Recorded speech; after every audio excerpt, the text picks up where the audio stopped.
Hi everyone, আসসালামু আলাইকুম। সবাই কেমন আছেন? আই হোপ সবাই সুস্থ আছেন, ভালো আছেন। আমরাও আলহামদুলিল্লাহ আল্লাহর রহমতে খুব ভালো আছি।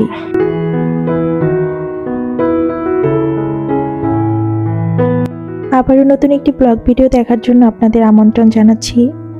আশা করছি আমার আজকের ভিডিওটা আপনাদের কাছে খুব ভালো লাগবে।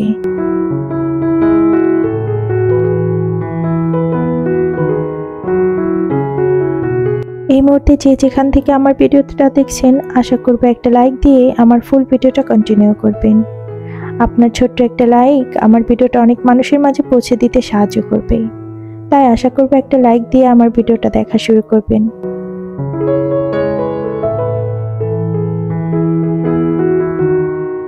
প্রতিদিনের মতো আজকের ভিডিওটা আমি শুরু করেছি সকাল থেকে, আর রান্নাঘর থেকে। এখানে সকালের জন্য নাস্তা বানানো হচ্ছে। আর আজকে সকালের খাবারে থাকছে মটরশুঁটি আর গাজর দিয়ে পোলাও।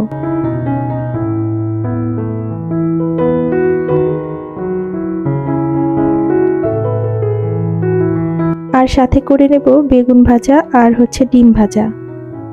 আসলে আজকে সকালে একটু ভারী খাবারই বানিয়ে নিচ্ছি, কারণ হচ্ছে বাইরে যাব একটু।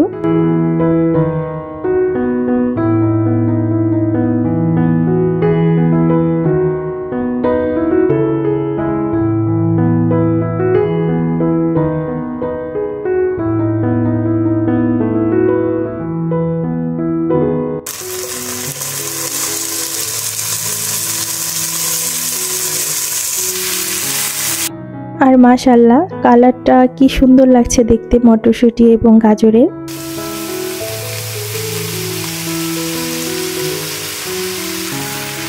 আর পরিমাণে কিন্তু আমি একটু বেশি রান্না করছি, কারণ যাতে আমি আর রান্না করতে না হয়। আমি একটু বাইরে যাব, আর আমি যেহেতু একা মানুষ, বাইরে গেলে অনেকটা সময় ব্যয় হয়ে যাবে। দুপুরে আর রান্নার সময়ও পাবো না, আর তাছাড়া গ্যাসও থাকে না। এই জন্য একবারেই রান্নাটা করে নিচ্ছি।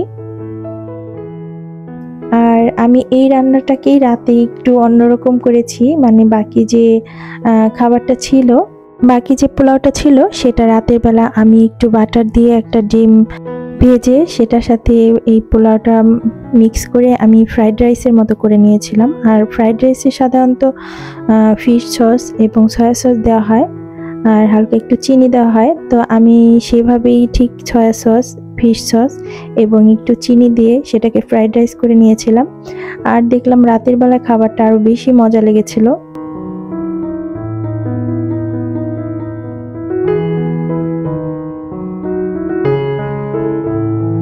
আর আমি যে আজকে বেগুনটা ভাজা করব, সেটা হচ্ছে একদম স্বাস্থ্যসম্মত উপায়ে, মানে একদম তেল ছাড়া যাকে বলে। তো এখানে আমি বেগুনের জন্য সব মশলা দিয়ে মাখিয়ে নিচ্ছি বেগুনটাকে। আর নর্মালি আমরা সাধারণত যেভাবে বেগুন ভাজি, এটা একটু অন্যরকম আর কি। তো আমি হচ্ছে এটাকে তেল ছাড়া ভাজাই বলা চলে, কারণ এটাতে একদমই তেল লাগে না। তো এখানে আমি নর্মালি যে মশলাগুলো দিয়ে আমরা বেগুন ভাজাই, সব মশলাগুলোই দিয়েছি, শুধু হালকা অল্প সামান্য একটু চিনি দিয়েছি। আর এই যে এখন হচ্ছে একটু আটা অথবা ময়দা যে কোনো একটা দিলেই চলবে। তো সেটা দিয়ে আমি সুন্দর করে মাখিয়ে নিচ্ছি। আর মাখানোর সুবিধার্থে আমি একটু পানি দিয়ে মাখিয়ে নিচ্ছি। আর এখন হচ্ছে আমি একদম খুব সামান্য পরিমাণে একটু তেল দিয়ে নেব, জাস্ট শুধু ফ্রাই প্যানটা একটু মুছে নেব। এই যে এই তেলটুকুন দিয়ে কিন্তু আমি সম্পূর্ণ বেগুনটা ভেজে নেব। তো এই জন্যই এটা তেল ছাড়াই বলা চলে, কারণ ওই যে ময়দা বা আটাটা দেওয়া হয়েছে, সেটার কারণে কিন্তু একদমই তেল লাগে না এটা। আর ভাজাটাও ভীষণ সুন্দর হয়, আর খেতেও মোটামুটি ভালোই লাগে।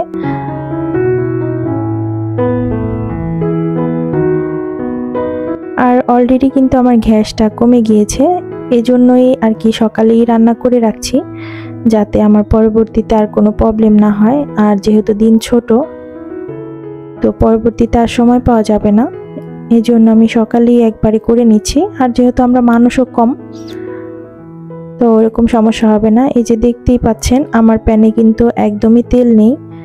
তো এভাবেই আমি বেগুনগুলোকে ভেজে নেব। যারা তেলটাকে অ্যাভয়েড করতে চাচ্ছেন আমার মনে হয় তাদের জন্য এটা একটা বেস্ট অপশন। তো এই যে আমি কিন্তু বেগুনগুলোকে খুব সুন্দর মতোই ভাজা হয়েছে, কোনো রকম কোনো প্রবলেম কিন্তু হয়নি। আমার মনে হয় তেলের থেকে এটাই আরো বেশি সুন্দর হয়েছে। আমি শুধু জাস্ট প্যানে আর কি তেলটা চতুর সাইডে আর কি ছড়িয়ে দিয়েছি যাতে খুব সুন্দর করে ভাজা হয়।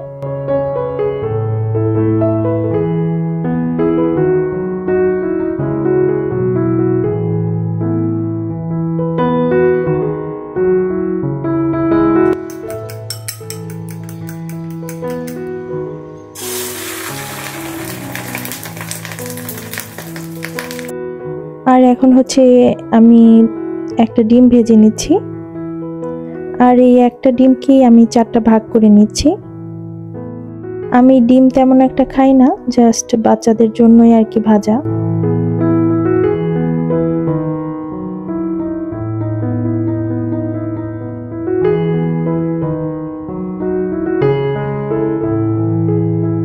আর আমার রান্নাঘরটা কিন্তু একটা দিক খুব ভালো, সেটা হচ্ছে একদম আলো, মানে সামনের দিক থেকে এতটাই আলো আসে সকাল হলেই যে কোনো লাইটের প্রয়োজন হয় না, আর ভিডিও খুব সুন্দর আসে এই আলোর কারণে আর কি। তো এই যে আমাদের রান্নাটা কিন্তু একদম রেডি, আর মাশাআল্লাহ দেখতে কিন্তু আমার কাছে ভীষণ ভালো লাগছিল।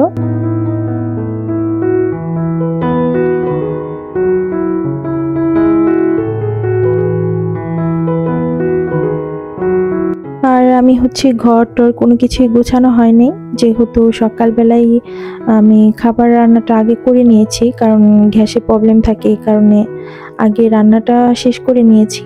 এরপর আমি খাবার খাওয়ার পর সব ঘরটার অফ ক্যামেরায় গুছিয়ে নিব।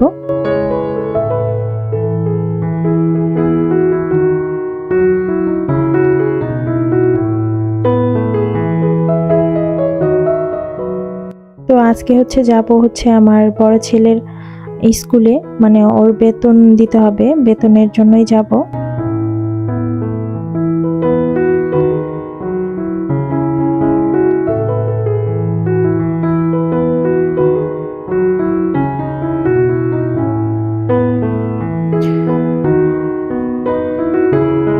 আমার বাচ্চারা হচ্ছে বেগুন ভাজা খুব একটা তেমন পছন্দ করে না, এমনি মোটামুটি খায় কিন্তু খুব একটা পছন্দ করে না।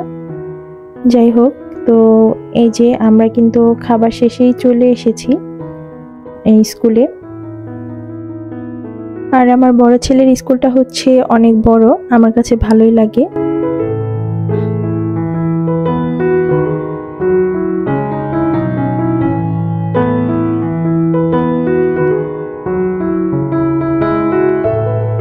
আর ওর স্কুলে আমার তেমন একটা আশা হয় না। ওর স্কুলের সাইটে হচ্ছে মানে চারপাশে অনেক দোকান, মানে ঘর সাজানোর জিনিস থেকে আরম্ভ করে সবকিছুর মানে অনেক দোকান, নিউ মার্কেটের মতো অনেকটাই। তো দেখা যায় যে আসলে কোনো না কোনো কিছু কিনতে ইচ্ছা করে, যার কারণে আরো বেশি আশা হয় না। তো এই দোকানটা দেখলাম নতুন দিয়েছে, আর ঘরের যে কিচেনের আইটেমগুলো ছিল, আইটেমগুলো বেশ দেখে ভালোই লাগছিল। আমি ঘুরে ঘুরে একটু দেখছিলাম। আর এই যে এই চেকের যে ডিশটা, এই ডিশটা আমার ভীষণ পছন্দ হয়েছিল, কিন্তু এখন হচ্ছে নেওয়া হয়নি। যাই হোক, আর এখানের যে চায়ের কেটলিগুলো ছিল ওগুলো আমার কাছে ভীষণ ভালো লেগেছে, আমি একটা নিয়েছি। তো কোনটা নিয়েছি সেটা পরবর্তীতে দেখাবো। আর এই যে ছোট ছোট যে কিউট কিউট কাপগুলো, এই কাপ দেখতে কিন্তু বেশ কিউট লাগছিল, কিন্তু আসলে এত অল্প চা আমার কাছে ভালো লাগে না। তো দেখতে ভীষণ কিউট ছিল, সবগুলো চায়ের কাপই সুন্দর ছিল। আসলে এই দোকানের প্রতিটা জিনিসই আমার কাছে ভালোই লেগেছে, আর এই দোকানটা আমি আগে কখনো দেখিনি, এবারই প্রথম দেখলাম, নতুন দিয়েছে। আর অনেক দিনই যেহেতু এদিকে আসা হয়নি, তো দেখলাম যে বেশ কিছু নতুন নতুন দোকান দিয়েছে, বেশ কিছু নতুন আইটেমের। আর এই যে আসার পথে আমি কিছুটা পেয়ারা নিয়ে এসেছিলাম।